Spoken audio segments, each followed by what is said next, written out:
S ಈ ವಿಚಾರಕ್ಕೆ ಸಂಬಂಧಪಟ್ಟ ಹಾಗೆ ನಮ್ಮ ಜೊತೆಗೆ ಪ್ರತಿನಿಧಿ ಕಿಶೋರ್ ಬಂಟ್ವಾಳ ಸಂಪರ್ಕಕ್ಕೆ ಬಂದಿದ್ದಾರೆ. ಕಿಶೋರ್, ದಿಗಂತ್ ನಾಪತ್ತೆ ಪ್ರಕರಣಕ್ಕೆ ಈಗ ಪರಂಗಿಪೇಟೆ ಬಂದ್ ಆಗಿದೆ, ಪ್ರತಿಭಟನೆ ಆಗ್ತಾ ಇದೆ.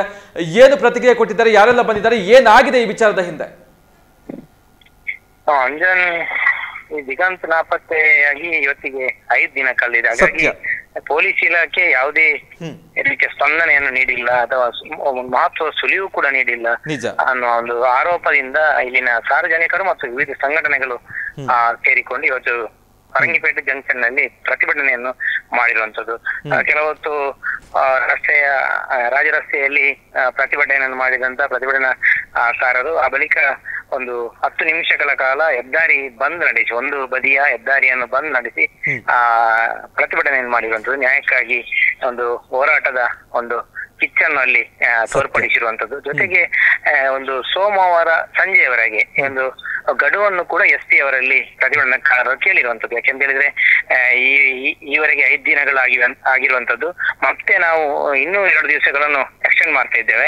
ಸೋಮವಾರದ ಸಂಜೆಯವರೆಗೆ ನೀವು ದಿಗಂತನ ಪತ್ತೆ ಮಾಡದಿದ್ದಲ್ಲಿ ಮತ್ತೆ ಮಂಗಳವಾರ ದಿವಸ ನಾವು ತಾಲೂಕು ಬಂದಿಗೆ ಕರೆ ಕೊಡುತ್ತೇವೆ. ಮತ್ತೆ ಇದಕ್ಕಿಂತ ದೊಡ್ಡ ರೀತಿಯ ಒಂದು ಹೋರಾಟವನ್ನು ಮಾಡ್ಲಿಕ್ಕೆ ನಾವು ಸಿದ್ಧರಿದ್ದೇವೆ ಎನ್ನುವ ಒಂದು ಮಾತನ್ನು ಕೂಡ ಇಲ್ಲಿನ ಪ್ರತಿಭಟನಾಕಾರರು ಹೇಳಿರುವಂತದ್ದು.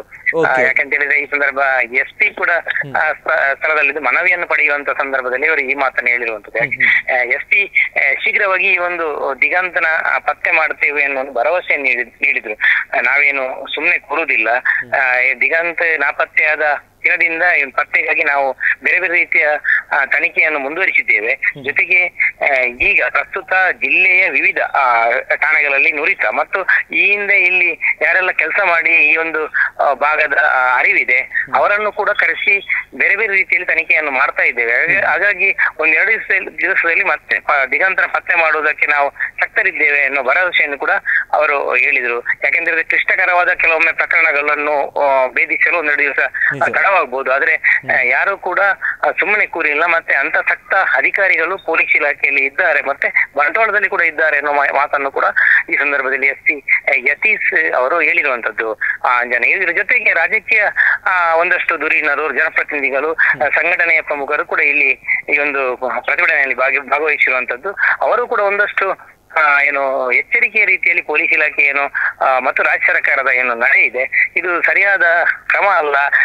ಇಲ್ಲಿ ಈ ಒಂದು ಭಾಗದಲ್ಲಿ ನಿರಂತರವಾಗಿ ಗಾಂಜಾ ಮತ್ತು ಡ್ರಗ್ಸ್ ನ ಒಂದು ಹಾವಳಿ ಹೆಚ್ಚಾಗಿದೆ. ಮತ್ತೆ ಏನು ಮಹಿಳೆಯರು ಸಂಜೆ ವೇಳೆ ಅಂದ್ರೆ ಮನೆಗೆ ಕೆಲಸ ಬಿಟ್ಟು ಅಥವಾ ವಿದ್ಯಾರ್ಥಿಗಳು ಶಾಲೆ ಬಿಟ್ಟು ಹೋಗುವ ಸಂದರ್ಭದಲ್ಲಿ ಇಲ್ಲಿ ಕೆಲವೊಂದು ಆಯಕಟ್ಟಿನ ಸ್ಥಳದಲ್ಲಿ ಗಾಂಜಾ ಅಥವಾ ಡ್ರಗ್ಸ್ ಸೇವನೆಯಿಂದ ಮಾಡಿ ಯುವಕರು ಚುಡಾಯಿಸುವಂತದ್ದು ಅಥವಾ ಬೇರೆ ಬೇರೆ ರೀತಿಯ ಉಪಟಳವನ್ನು ನೀಡುವಂತ ಘಟನೆಗಳು ಅನೇಕ ಬಾರಿ ನಡೆದಿವೆ. ಮತ್ತೆ ಮಹಿಳೆಯರು ಈ ಬಗ್ಗೆ ಇಲಾಖೆ, ಪೊಲೀಸ್ ಇಲಾಖೆ ಮತ್ತು ಸಂಘಟನೆಯವರಿಗೆ ಕೂಡ ದೂರನ್ನು ನೀಡಿದ್ದಾರೆ ಅನ್ನೋ ಮಾತನ್ನು ಕೂಡ ಇಲ್ಲಿ ಉಲ್ಲೇಖವಾಗಿರುವಂತದ್ದು. ಆದ್ರೆ ಪೊಲೀಸ್ ಇಲಾಖೆ ಈ ಬಗ್ಗೆ ಯಾವುದೇ ಕ್ರಮ ಕೈಗೊಂಡಿಲ್ಲ, ಮೌನವಾಗಿರುವುದರ ಹಿಂದೆ ಏನು ಷಡ್ಯಂತ್ರ ಇದೆ ಅಥವಾ ಯಾರ ಬೆಂಬಲ ಇದೆ ಅನ್ನೋ ಮಾತನ್ನು ಕೂಡ ಆರೋಪವನ್ನು ಕೂಡ ಇವರು ವ್ಯಕ್ತಪಡಿಸಿರುವಂತದ್ದು.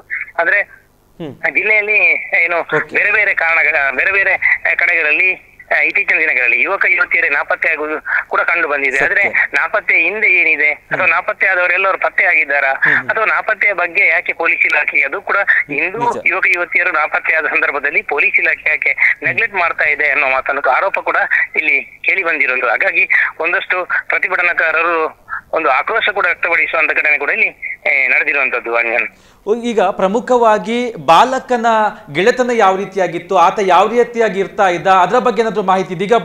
ಈಗ ಬಾಲಕನ ಮೊಬೈಲ್ಗಳಿಂದ ಏನು ಅಂಶಗಳು ಪತ್ತೆ ಆಗಿದೆ ಕಿಶೋರ್, ಇದರ ಬಗ್ಗೆ ಮಾಹಿತಿ ಇದೆಯಾ?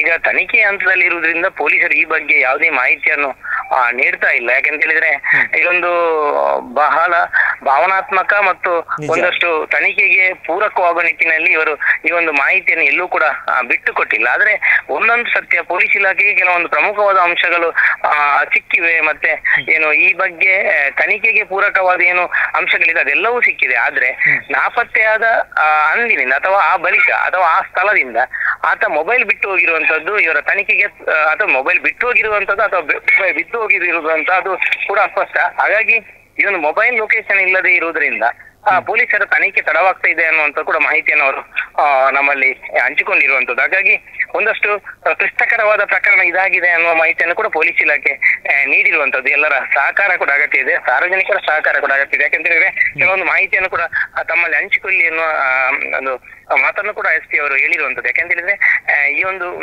ರೈಲ್ವೆ ಟ್ರ್ಯಾಕ್ ನಲ್ಲಿ ಚಪ್ಪಲಿ ಮತ್ತೆ ಮೊಬೈಲ್ ಬಿಟ್ಟು ಹೋಗಿರುವಂತದ್ದು.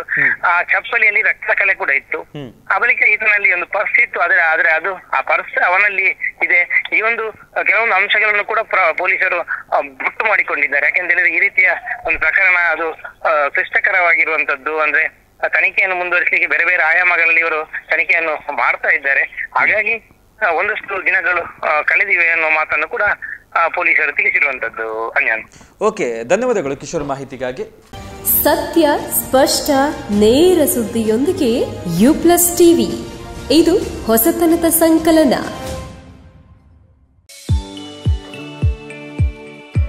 SDM multi speciality hospital Ujire 200 ಹಾಸಿಗೆಗಳಿರುವ ಒಳರೋಗಿ ವಿಭಾಗದಲ್ಲಿ ರೋಗಿಗಳ ಬೇಡಿಕೆಗೆ ಅನುಗುಣವಾಗಿ 100 ಹಾಸಿಗೆಗಳ general ward, 38 semi special ward, 41 special rooms, 2 deluxe ward, 9 ಹಾಸಿಗೆಗಳಿರುವ ಐಸಿಯು ಹಾಗೂ 10 ಡೇ ಕೇರ್ ಬೆಡ್ಗಳು ಲಭ್ಯವಿದೆ. ವೈಯಕ್ತಿಕ ಅನುಭೂತಿ ಶುಶ್ರೂಷೆ ಮತ್ತು ಕಡಿಮೆ ಅಡ್ಡ ಸೋಂಕಿನೊಂದಿಗೆ ಸುಸಜ್ಜಿತ ಕೇಂದ್ರ.